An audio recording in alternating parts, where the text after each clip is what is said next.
All right, hi everybody. Sorry I'm not there with you guys. I'm hoping to be back soon. For now, what I want to show you is how to make bar graphs in Excel so that they look really neat and pretty.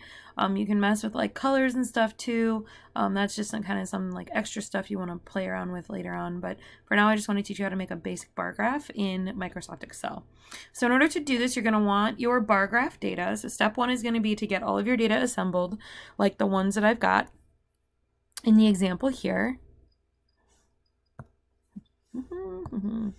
In my example here, I went ahead and I took from my roller coaster at the bottom of the first hill, I wrote down some different pieces of information in this table. I took the total energy, so I added them all together, and I had the kinetic energy at the bottom of the hill, the potential energy at the bottom of the hill, and the dissipated energy at the bottom of the hill. From there, what I want to do is I want to assemble them just so I know. I took these three and I added them together to get this one. I don't know if you got this one specifically from the chart or not, but this is on the page that has the little arrow that looks like that, and it's like green. Something like this is what it looks like in the little program that you've been using. Once you get there to that screen after you've made a successful roller coaster, you can move this and you can put it at like the bottom of your hill and all of the different loops and all of that stuff, right? So I took my first point down here and I moved the little cursor and it read out dissipated energy, kinetic energy, and potential energy at that specific point. So that's where these numbers came from. Next thing is to open up Microsoft Excel on your computer. So I already have mine here. And what I'm going to do here is I'm going to try and show you both at the same time, which is going to be an experience because I am using someone else's computer. This is my husband's computer, not mine, to do this particular part. Okay, class notebook. Let's go ahead and, nope, not what I wanted. All right, so I want to be able to see my data while I'm also looking at Excel, so just kind of make sure that you've got them visible. So next thing I'm going to do is I'm going to start entering my data into this table. 1 second to do that. I'm sorry, it's a little choppy. Trying to, again, use someone else's computer to be successful today. All right, so what I'm going to do is while I'm over here in Excel, you can see my cursor is up in the top left corner. What I'm going to do is I'm going to start typing in my values or the titles of the bars that I want on my graph. And this is going to happen when we go to actually insert a table. You're going to see all of these different titles at the bottom of your graph. We call that the x-axis in science. Okay, so go ahead and get those entered.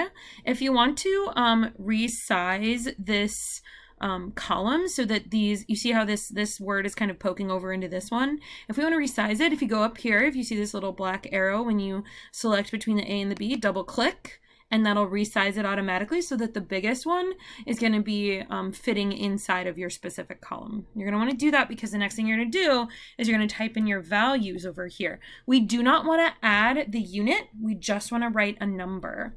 And you'll see why here in a second. If you try to add the unit, the graph will not work. So you'll see that I've just written the numbers and not the kilojoules, right? So leave off the kilojoules when you do this part.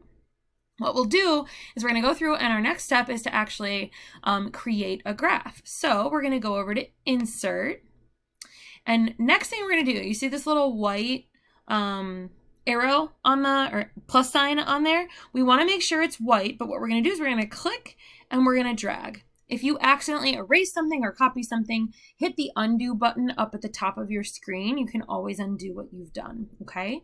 Next thing I'm going to do is, now that I have this data connected, I'm going to go up and I'm going to click Insert a 2D column, okay? And you're going to see a preview. It's really nice, okay? And what we're going to see is all of our different columns are going to be labeled like you see down here.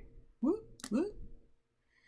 As we're just looking at a preview. If you click it, then you'll actually get your chart to be in there. Okay, so that's our first chart. Now, the problem with this particular chart is that it does not have some of the stuff that we need. So we don't need this information anymore once we've got our first one in there. What we're going to do next is we're going to mess around with this specific chart. And what I'm going to do is I'm going to go ahead and I'm going to mess with the title. So I'm just going to double click the title and I'm going to write energy bar charts for 0.1. And for me, I'm going to give it a little descriptor. I would like it if you did this too, just because if you're at the bottom of your second hill or at the top of a loop or at the top of a hill or whatever, wherever you might be on your screen, this helps you know where your bar chart belongs along the compendium that is your roller coaster. Okay, so that's the first thing I want to do is I want to edit the title. Next thing I want to do is I want to insert a descriptor of this axis down here, so my x-axis, and I want to insert some units over here because these numbers don't tell me that that's actually like in kilojoules or in joules, or these numbers could be number of candy bars for all we know. So we're going to go ahead and we're going to add chart elements. So you have to be clicked into the chart in order to see this button. You'll see that up at the top right, you're in chart design. So you'll see this when you select a chart tools. You want to be in the design portion. And then you want to go down to axes titles, okay? And we're going to insert both a primary horizontal and we're also going to insert a primary vertical. So make sure both are in there. Once they're in there, you double click and you can edit them.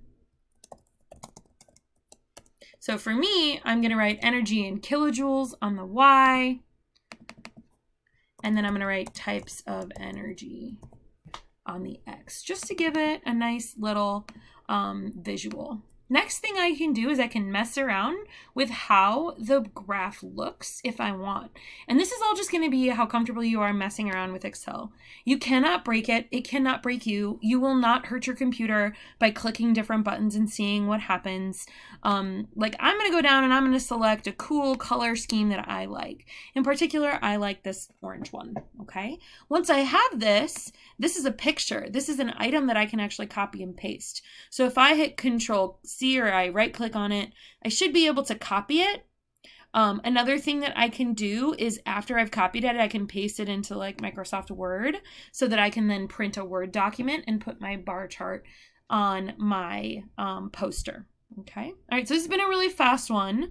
I'd like you to practice. So you want to get your values written down first.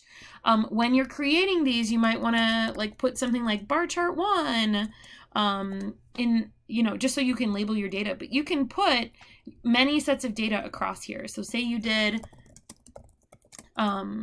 multiple ones of these.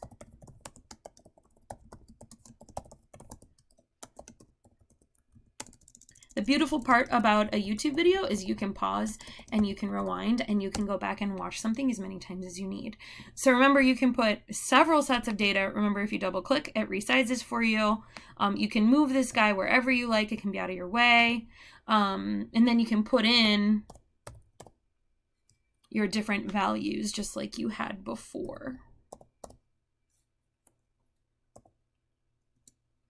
100.